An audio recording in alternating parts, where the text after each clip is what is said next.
Le 19 décembre jusqu'au 20 décembre cette année, c'était des jours pas comme les autres. Voici pourquoi.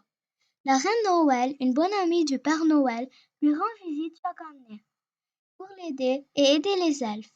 Elle avait un mari, le roi de Noël, et ses deux filles, les princesses de Noël. Et en fait, il y a un royaume de Noël. Une petite créature volante qui pouvait parler et qui pouvait savoir l'avenir vivait dans ce village, et on l'appelle Elfe Future, puisqu'elle ressemble à un elfe. La période de Noël est une période où il était impossible d'être triste, mais en fait, ça se compensait. Une mystérieuse bête vivait non loin du village qui était toute verte et poilue et qui détestait Noël. Et chaque année, elle laissait un plan pour détruire Noël à tout jamais. Cette année, elle décide de se déguiser et de kidnapper la famille royale de Noël. La nuit du 19, elle s'est faufilée dans la chambre de la reine Noël et du roi Noël et elles les ont mis tous les deux dans un sac magique qui les transporte automatiquement à un endroit où personne va essayer de chercher.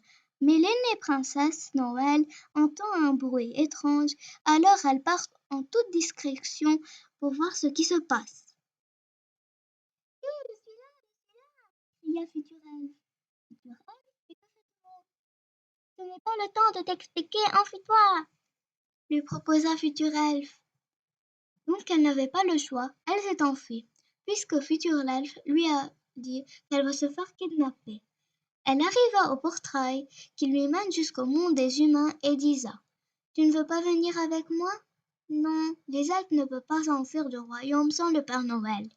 Donc la princesse traversa le portail et entra dans le monde des humains. Bonjour, est-ce que vous êtes abandonnée? Lui demande une jeune fille. Non, je ne sais pas beaucoup. D'ailleurs, je m'appelle Isabelle. Et vous?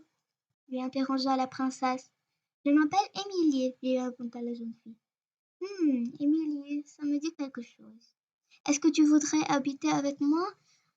Dans ma maison, je suis seule. Oui, pourquoi pas. Pendant qu'Émilie conduit sa voiture, elle lui raconta un petit secret, celui qu'elle est une amie de la famille royale de Noël. Quand elles arrivent à la maison, Isabelle lui raconta à son tour qu'elle est la princesse de Noël. Donc Isabelle se rappela d'une fille qui s'appelait Émilie et qui venait chaque Noël au royaume. Elle était une vieille amie de la famille royale de Noël. Émilie, tu m'as tellement manqué. Toi aussi, Isabelle. D'ailleurs, pourquoi tu es là? Elle future me l'a conseillé et m'avait dit que je serais en danger si je reste. Isabelle, est-ce qu'il t'a prévenu qu'il va te donner une feuille pour t'expliquer car il y a un papier coincé entre ta jupe et ton collant? Oui, enfin non, mais elle m'avait dit que la famille royale va être kidnappée et elle va être dans cette ville et que je trouverai un indice pour savoir où elles sont, s'exclama Isabelle. C'est écrit 13. C'est quoi l'immeuble qui commence par la lettre que tu as remarquée avec le nombre 13? Attends, je sais, motel. La première lettre du motel c'est M et M est la 13e lettre de l'alphabet. Excellent, allons voir si c'est juste. Les deux courageuses filles partent dans le motel. Il a 4 chambres. Comment savoir là c'est laquelle et comment y accéder? S'interrogea Isabelle. C'est la chambre 4, enfin je crois. Comment tu sais, lui demanda Isabelle. 13 égale 1 plus 3 égale 4. Excellente idée, voyons voir si tu as raison. Mais comment on entre? Lui demanda Émilie.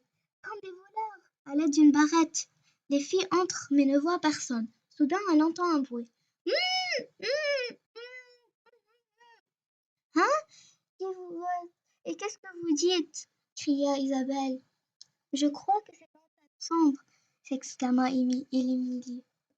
Papa, maman, petite sœur. Isabelle, répondit tous ensemble. Et Émilie, tu nous as manqué, crie la reine et le roi de Noël. Et voilà toute l'histoire qui avait duré seulement 2 jours, mais on croyait que c'en finit plus. Et voilà, comme un Noël